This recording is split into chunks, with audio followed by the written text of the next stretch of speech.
those who might not know, my name is Gwen, and I've been a part of the FIRE community for roughly the last decade. In those 10-ish years, I've picked up a few lessons and was honored when Diana asked if I would share those lessons with you. But first, a little bit of background about me. I am a proud Midwestern native, as you can tell by my small child in a classic cornfield photo. My parents split up when I was 2, and then my mom was on the hook to raise these 3 cuties by herself.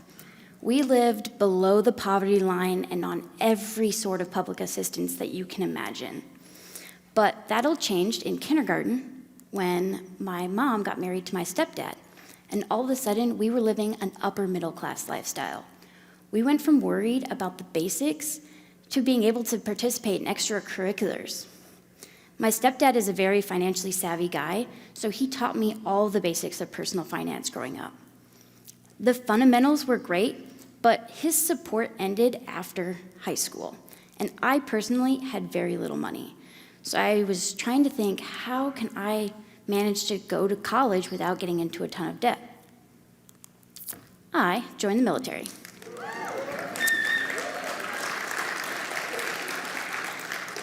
Funnily enough, the military never actually paid a penny towards my tuition because after I signed my name on that dotted line, the scholarship office from the university called and said, somebody turned down their full ride scholarship, you're next on the list, would you like it? And I was like, is this a trick question? Yeah, of course, thank you. And then I started crying on the phone. So between my military pay, my drill pay, and my scholarship money that I had coming in, I was earning $900 a month in university with very minimal expenses. Somewhere in my senior year of college, I found this guy, Mr. Money Mustache, and the FIRE movement, and I was immediately hooked. Here was a way to take those basics that my stepdad taught me to the next level.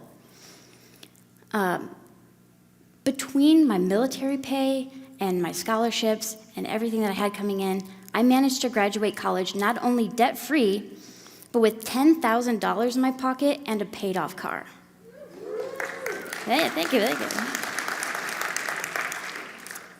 So this foundation allowed me to save $200,000 in 6 years by the time I was 28. It's kind of an unusual experience to be able to save that much, and so I was so very grateful to be able to have that ability to do so. The thing that people tell me the most when they hear my story is how much they value the utter transparency that I have in telling my story. I talk about the good, the bad, and the ugly. A lot of what you see on social media is only the highlights. People gloss over the things that didn't work and hype up the things that did. And it's kind of disingenuous for them to do that, right? So I've tried out a lot of things in the FIRE movement, and some of those things worked, but most of them didn't. At least not in the glamorous living off of my portfolio at age 35 way that I had planned when I was 22. So some things don't go the way you have planned.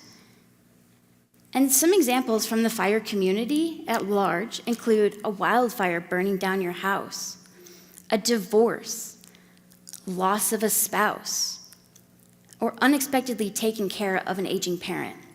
And when life throws you curveballs, how do you react?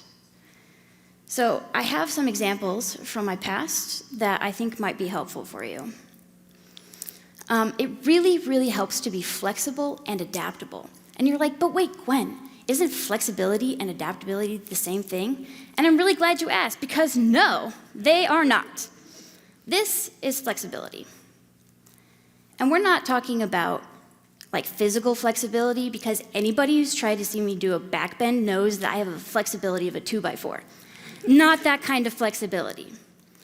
Ability to be easily modified, the willingness to change or compromise.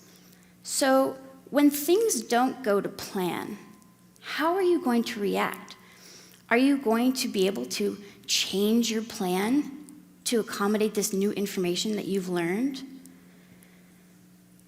Are you going to be able to move with the wind? Because you can do that. You're not a boulder or a tree with roots deep in the ground. You can change, and that's the power of flexibility. So this is adaptability, the quality of being able to adjust to new conditions, the capacity to be modified for a new use or purpose. But I think adaptability is a little something different. I think it's the ability to rapidly learn new skills and behaviors in response to changing circumstances. So I know a lot of these people out here, and I know that when you're trying to make a change, you go out and you gather your data and you put it into a spreadsheet and you spit out the optimal scenario, and then you go on with your plan. But what happens if there's something that you didn't know, something big, and all of a sudden you find out that thing that you didn't know? Are you going to be able to learn the things that you need to learn in time for your plan to work? That is adaptability. And I had to learn these the hard way on the fly, so I'm going to teach you my lessons that I learned along the way in my fire journey. Some articles on CNBC and social media, they love to highlight a struggle story, right? Oh, it was awful, and I was so broke, and I was living off ramen. But what if you didn't have to suffer along the way? What if you could just change your plan and go on to another plan that could work, and change that plan until you find something that works for you? So, some of you might know that I tried to invest in real estate. And this is the Dingle House. You might be asking, why is it called the Dingle House? Well, the realtor went to sell it, and in the listing, went to go type, could be converted back into a single-family house. But the S and the D on the keyboard are so close together, and he completely flubbed the listing, which was just like the icing on top of a terrible real estate experience. It was like, one more thing, come on. So I bought this house somewhere in Iowa for $82,000. Yep, that's right, $82,000. Some of you here from the coast are like, I can't even buy an empty piece of land for that kind of money, right? Here's this beautiful 1912 Neo-Georgian Revival style house. That's a triplex. So there's a 2-bedroom unit on the bottom, there is a 1-bedroom unit on the top, and then a studio unit on the second floor as well. And I fell in love with this house, but it also worked out well on paper. Not only did it meet the 1% rule, it actually doubled that and met the 2% rule. So the 1% rule, for those who don't know, is an easy back-of-the-napkin paper way to decide if a property is a good investment when you're looking for a property to buy. So this says that your monthly rent is going to exceed what you bring in. Your monthly rent is going to exceed your mortgage, and it's 1% of the purchase price is what your rent should be at or higher. So this helps you know that, oh, I'll at least break even on my investment. So the Dingle House broke down into $1,400 a month rent, and my mortgage was just over $700. The 2-bedroom unit down on the bottom brought in $600 alone. So right there with one unit was basically my entire mortgage covered. How could I not buy this place? Look at it, it was beautiful. There were original wood flooring, leaded windows in the attic, a beautiful sweeping staircase. So between all of the architectural details and the paper math, I was like, everything I knew about real estate at that time told me, buy this property. So, what went wrong? Well, I did a really good job at getting in my own way as a landlord, and it needed about 20 to 30 years of maintenance to catch up for a couple decades of neglect. And I didn't know how expensive that was going to be on a property that was this old and this ornate. So I was like, well, yeah, sure, it needs painted. You can see that it was chipping, right? That's the condition that I bought it in. And I was like, yeah, that's fine. A couple hours on a scaffolding, and it'll be fixed, right? Wrong. It's a 3-story wooden shingled house. 3rd story is way high up there. I didn't want to get up there, so I went to the best house painting company in town, and said, I have this house to paint. And they came out and they gave me a quote, and they said, that'll be $16,000. And I went, I don't have that kind of money. I literally just bought this property, the most expensive purchase of my life. So I went back, I tried to adapt. I tried to find another contractor, and I found a contractor who would do it for $5,000. And I said, I can pay that. That's much better. Wrong. It was much worse. She was terrible and ruined a bunch of things. I had to completely replace my entire front porch after she ruined it. She stole my tenant's wire grill brush to scrape the side of the house, the parts that got scraped, and then she left the leaded paint chips all over the ground. So $16,000, it turns out, was an appropriate cost for that scope of project. And some lessons, you just kind of got to learn the hard way, right? So there I was dealing with this maintenance issue. And I also had tenant issues at the same time because, of course, just one thing comes after another. This tenant started selling drugs at the house. And I was like, okay, I'm not opening myself up to that liability, you gotta go. So he left me a unit full of disgusting furniture and a T-bone steak on the top shelf of the cupboard in the closet in July with no air conditioning. And I didn't find it for 2 weeks. So that was absolutely disgusting, right? But it was pretty minor in the grand scheme of things I dealt with at the Dingle house.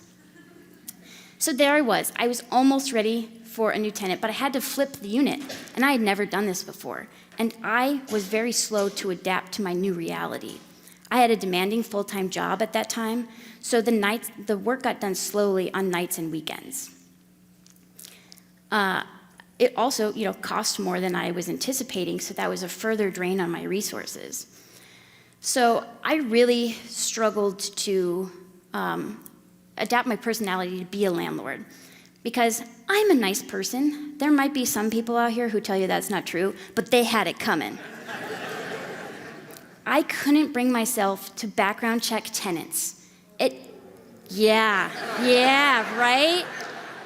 You kind of got to do that to find quality people, and it just felt too invasive to me. And I'm a really good tenant. I try and leave every place that I've been in better than I found it. And you know what? I'm an anomaly. And I learned that the hard way. So I really struggled to attract quality tenants who would pay on time, who would not throw ragers in the backyard at 2 o'clock in the morning, and who wouldn't run off in the middle of the night with the only set of keys. So after 18 months of these lessons, I was done. I jumped $40,000 in this house in 18 months. $40,000, and it still needed 3 new kitchens, 3 new bathrooms, new appliances, and I was just done. At that point, I had left my full-time job, and I couldn't even cover the cash flow needed for the repairs. So I sold it. I bought this property in the spring of 2017, and by the September of 2018, it was back on the market. I had done the world's worst flip, but I put it on the market for $100,000 and went in 1 week. Some investor from California saw the listing and went, wow, this house looks great on paper, I'm gonna buy it. Thank you, Mr. California man, because you really helped me out of a jam. I couldn't adapt to the reality of being a landlord and owning this property, so I used my powers of flexibility to change my plan and get out of real estate. And I had a blog, I had the podcast at the time. I had told the world that I was going to be the world's next big real estate investor. I was going to retire early off of real estate. And then, all gone. I went back to the drawing board. I said, that didn't work for me. What else would? So we are here on the journey. And that spike is just due to mint when the mortgage fell off before the actual asset did. So I went back to the drawing board and I said, all right, what can I do to make this fire journey go faster? So I tried entrepreneurship. And these are slightly overlapping timelines, which I also wouldn't recommend doing. So this is what social media saw some days. Here's me grinning for the camera with my iced coffee. I'm on a walk around a lake with a recently fired friend in the middle of a work day. The weather was beautiful, and it was just a magical experience. But you know what Fat Gwen wasn't doing? Fat Gwen was not on her computer earning money. And if you want to continue being an entrepreneur, you kind of need to keep earning money. And I was really, really bad at that. So I had it all planned out, right? I had it in a spreadsheet. What could go wrong? The podcast that I had at the time had 10,000 downloads an episode, and we released 2 episodes per week. So at roughly $750 per episode, that's $6,000 of income split between my partner and I. Through the podcast, we had a couple other money-making ventures, like teaching people how to make digital downloads for Etsy. So we could teach that because we had a few on Etsy ourselves, which was another source of download of money. And then, of course, I have the rent that was supposed to come in at $900 a month, but I got my most reliable tenant, the one in that $600 unit. He told me he was going to move out when I was literally on the staircase moving out myself. So right then and there, that money was gone. So I tried to, be flexible and be adaptable a little bit, and I took on some freelance writing work because I have a lot of friends who do freelance writing work and are successful at it. And then I also was a virtual assistant for some of my fellow podcasters and bloggers. So all told, that would be about $5,000, give or take, each month, which I felt was a fair replacement for my W-2 work. Well, what went wrong? So, while I won't get into details, my podcast partner and I had a pretty dysfunctional relationship, and we couldn't agree on how to earn or split income. So right then and there was half of my income gone. Printable downloads, those were in a pretty niche market, and they never brought in more than like $5 or $10 a month. Yeah, pretty big slide, right?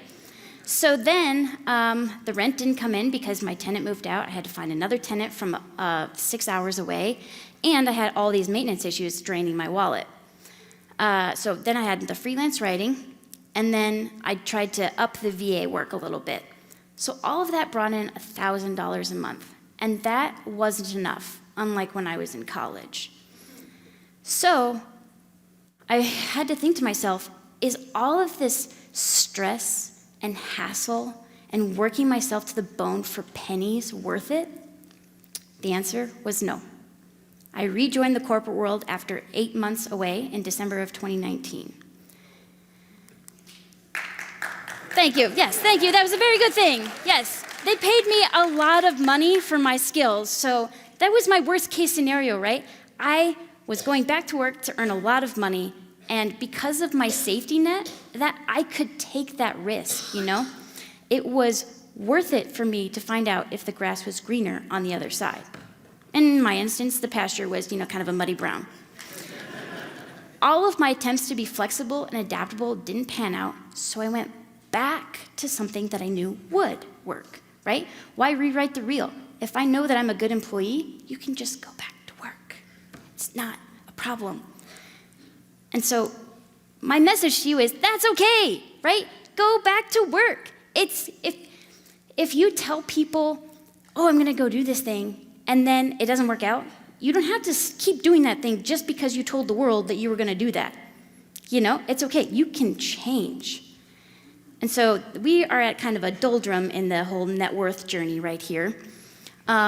So keep an open mind, and don't be completely married to the plan. It's okay to get a divorce from your plan. You just keep going along. So speaking of all of these ways that I had to try and bring in money brings me to my final lesson about me and FIRE. So I have changed my FIRE plan more times than I've changed addresses as an adult, which was 12 times in the last decade per my last count. I might have missed an address or two. So I started out on the what I call Mr. Money Mustache plan. I was gonna live super lean. I was gonna DIY everything. I was gonna ride my bike everywhere, lift weights in the garage, eat a lot of salads, and I was gonna retire super fast. So I started out at age 22 on the Lean 5 plan, and my goal was to have $635,000 by the time I was 35. Now I am not so much on that plan. So I just want to let you know that I was struggling really, really hard to save enough money to meet my goal at age 35. And I was like, well, I looked around and I said, all of these people, they can do that, so I can do it too, right? Well, I am not the Frugalwoods. I am not a dual income couple earning $400,000 a year. So we were saving the same percentage of our income, but the amount saved was vastly different. So I was cutting back too much at my income level. And I was like, oh, well, if I don't go out to eat with friends this month, I can save 75% instead of 73%. Don't get that detailed. Go to dinner with your friends. That social capital that you give up by saving that little bit of money isn't worth it. At least it wasn't worth it to me. I think that the value of these relationships that you form in this community are more important than your taxable investment account. So right now I'm 32 and I am what people in the community call Coast-Fi. So I have saved so much money already that I don't need to save another penny for retirement. Thank you, yeah, great, thank you, yeah. This means for the first time in my entire life, finances are not at the forefront of everything that I'm doing. And I gotta tell you what, it is freeing to not have to do mental math. It's like, oh, do I wanna get the $18 breakfast at the airport or not? I can just do whatever as long as I'm reasonable, which I am. So it is very freeing to just let that investment momentum pick you up and carry you along and take you back. So right now, I am living in downtown St. Louis in a luxury $1,800 a month condo. I'm close to work. I'm close to a lot of fun activities. I love it. My mental health has never been better because I'm not adding all these unnecessary money stressors on myself. I absolutely love this life, and I only regret that I didn't do it just a little bit earlier. So the only thing that stays the same is everything changes. And so remember earlier when we were talking about flexibility and adaptability? So ask yourself these questions. What skills can you learn to make your plan succeed? What behavior do you need to change or learn from? Because when life changes on you, how are you going to react and respond? Thank you.